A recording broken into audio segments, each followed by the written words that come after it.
Enrique, ¿cómo estás? A ver, la Junta Nacional de Justicia, la elección de jueces y fiscales, era un caballito de batalla para el referéndum.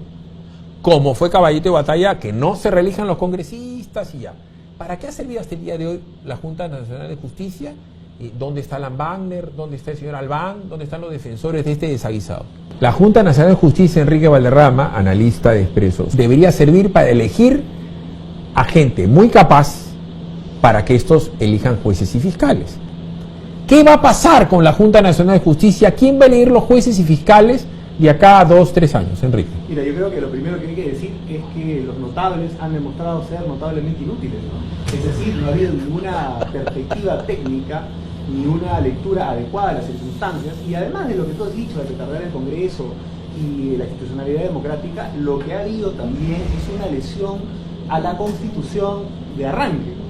Es decir, tú no puedes suspender por una decisión apresurada, en base además de la opinión mediática, un órgano constitucionalmente reconocido como el Consejo Nacional de la Magistratura. Eso ya es una primera lesión constitucional que permitimos en realidad todos, el Congreso fundamentalmente, y luego ir a un referéndum que no tenía base constitucional. Es decir, el Congreso permitió que estas cosas se debatan y que estas cosas finalmente vayan a una elección que terminó, como ya sabemos, con gente que no se había informado adecuadamente y con propuestas que al final nos están llevando al despeñadero. Lo curioso, lo segundo curioso, es que esta gente alrededor de la izquierda marxista, de la izquierda criolla, cree o creyó que con los filtros que ellos podían construir o poner iban a salir electos los suyos. Lo curioso es que ninguno pasó el examen siquiera. Es decir, que la gente que ellos han pensado que podían colocar, pues tampoco tiene ni méritos académicos ni intelectuales.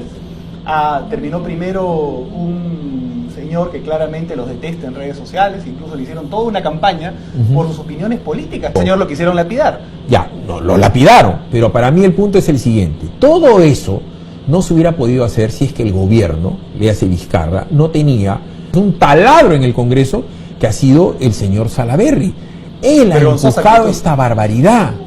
¿Quién nos va a sacar de este problema? Porque a lo hecho la gente dice pecho. Ya, ¿quién le va a poner al pecho? ¿Por qué alguien no es capaz de decir que el referéndum se debería anular? ¿Por qué era inconstitucional? ¿Por qué alguien hoy no puede decir que lo de la cuestión de confianza es una barbaridad? Porque la cuestión de confianza es algo que le siguen diciendo al presidente para cerrar ahorita el 25 el Congreso. Con las Fuerzas Armadas, con la moral por los suelos, por la tontería de los mandiles. Es decir, el presidente no sabe gobernar, pero insiste con el tema de cerrar el Congreso el 25 porque él es políticamente rentable pelearse con el Congreso. Para hacer un golpe de Estado constitucional, en un libro, Técnicas del golpe de Estado constitucional, hecho por Vallerriestra. Supuestamente eso es lo que quieren hacer disolviendo el Congreso si no aprueban en justa medida, tiempo, celeridad, nombre y apellido, en fin, medidas y tal, como si fuera un terno, el tema de la reforma política.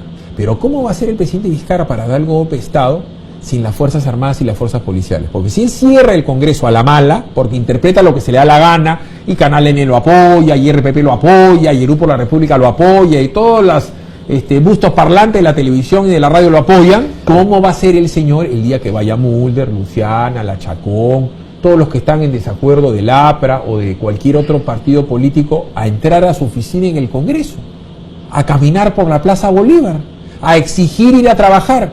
Los van a agarrar a palazos. Sin los militares no se puede cerrar el Congreso, ¿o sí? Yo creo que es muy complicado que las Fuerzas Armadas apoyen una monstruosidad de esta naturaleza. Ten en cuenta que han pasado no mucho tiempo desde lo del 5 de abril de 1992 en términos de dimensión histórica, está relativamente cerca. Muchos de ellos han visto lo que le pasó o lo que le ha pasado luego en los fueros judiciales a los militares que participaron del régimen. Yo no creo que muchos miembros de las Fuerzas Armadas, de los altos mandos militares, estén dispuestos a atravesar esa travesía que han visto pasar hace relativamente poco tiempo. Yo no sé la policía, la verdad, si va a poder concentrar acá un número de efectivos tal que sigan estas instrucciones. Yo no lo sé. Dicen que el ministro puede ser audaz, pero no tanto, ¿no? Entonces, vamos a ver. Pero lo que voy es que, cerrado o no cerrado, el plano institucional frente a la gente es un tanto poco defendible. Es decir, el ciudadano de a pie, cuando golpean al Congreso, en el fondo, por ignorancia, por reacción, por ira, por lo que tú quieras, reacciona positivamente y hasta cierto punto yo creo que el cierre, si lo lograse del Congreso, sería el fin de Vizcarra.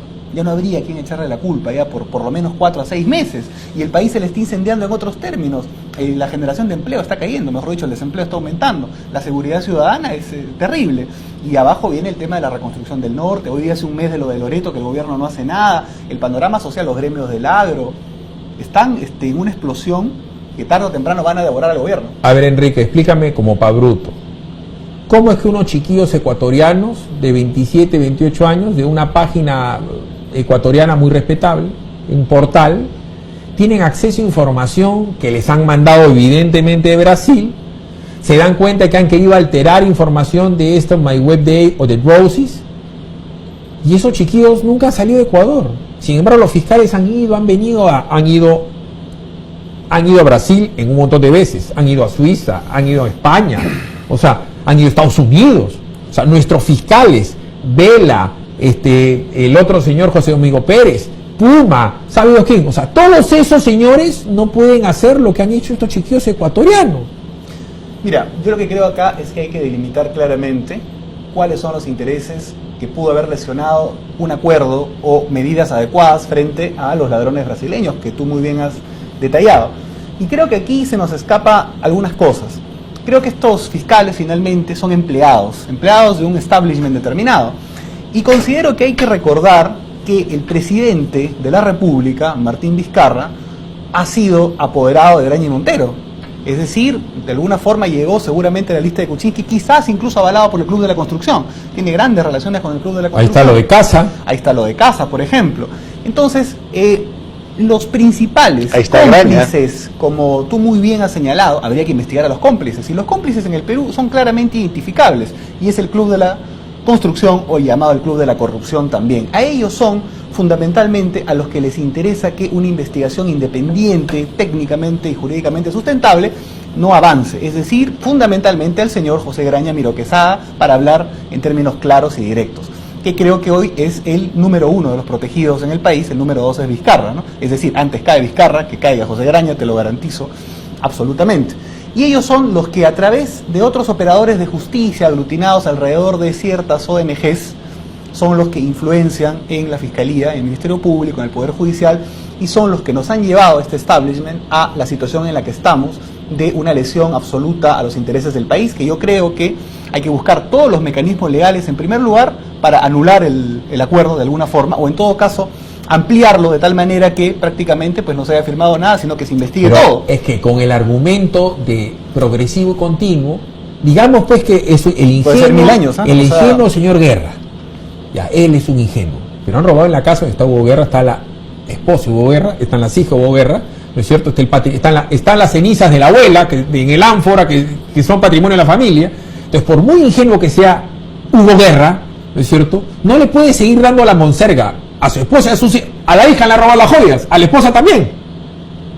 Que el acuerdo con los ladrones es progresivo y continuo. Ya, y la prensa mermeleraza, ¿no es cierto?, ya es progresivo. Lo que pasa es que ahí falta el último eslabón. Cuando hablamos del Club de la Corrupción, tenemos que ser claros también en que ellos han tenido intereses muy importantes en la prensa peruana también, que evidentemente junto al Poder Ejecutivo, liderado ahora por Vizcarra, ex apoderado de Graña Montero, justamente socia de Odebrecht, creo que constituyen ese establishment que está en contra de que sean investigados. Portada de hoy de gestión: pesimismo de consumidores en su peor nivel en 8 meses. Ya, eso no es buena noticia.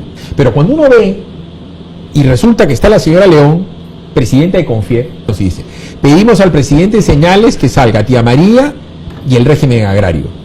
Pero señores, en Tía María, y eso es una realidad, Enrique, el presidente del Frente de Defensa del Valle del Tambo, el señor Elvis Zapaz, ha dicho que quieren la cancelación de Tía María. Cancelación. El alcalde de Cocachacra dice cancelación, no mesa de diálogo. El presidente de la región Arequipa, nos guste o no nos guste, dice no Tía María. Y el presidente sale en los medios de la Concertación a decir: nosotros confiamos en el diálogo, y lo mandan a Salvador del Solar al cadalso. ¿Qué va a pasar esta semana? Esta semana es clave, porque Tía María tiene que sentar en una mesa de diálogo que le están posponiendo hace 2 semanas, y no quieren ni siquiera sentarse a la mesa de diálogo. Pero señor, el gobierno sigue estando mal y Tía María es otro revés más para el ministro Salvador del Solar, para el ministro Ismues y para el gobierno. Mira, hace algunos días, de alguna forma, escribí justamente en El Expreso que todo lo que hace Vizcarra y en buena parte lo que no hizo, lo que hizo Kuczynski, dan cuenta de que en realidad vivimos pues 8 años de humanismo, ¿no? En esta forma de relacionarse justamente, por ejemplo, con el esquema de los proyectos mineros. Hay una falta total de autoridad del Estado y de los gobiernos para solucionar estos problemas. Y ayer nada más se ha visto cómo también han tratado de paralizar o interferir en respecto al proyecto de Quellaveco también. O sea, ayer nada más, hace unas horas. Entonces quiere decir que este gobierno está dando señales de que no tiene autoridad para solucionar estos problemas. Tú dices, ¿cuánto tiempo nos pueden distraer? Pero ¿cuánto tiempo nos distrajeron en el tema de las bambas? A ver, Enrique, pero en la prensa peruana, salvo en Willax, en su versión de Combaters o el PBO, salvo en El Expreso o en La Razón, no hay problema en Tía María, no hay problema en Fuerabamba, no hay problema en el oleoducto, ya no existe la reconstrucción del norte, el terremoto de la selva fue terremoto y no pasó nada, no hay problemas del tema del fenómeno del Niño ni en Arequipa ni en el centro, aquí no pasa nada, es presidente, reforma política, Salvador, mandiles, encuestas, las encuestas y las plumas gay. La prensa tiene una responsabilidad, porque ni Montesinos llegó tan lejos a lo que se está llegando ahora. Por eso te decía, el establishment es bastante claro, es decir, existe un grupo periodístico, algunos grupos periodísticos que han estado relacionados con el tema del Club de la Corrupción. Es decir, si uno revisa las portadas de los diarios, es delirante, como viviendo todo lo que estamos viviendo, la portada, por ejemplo, de Perú 21 sea la que está graficada ahí. O sea, está absolutamente desviada de la realidad.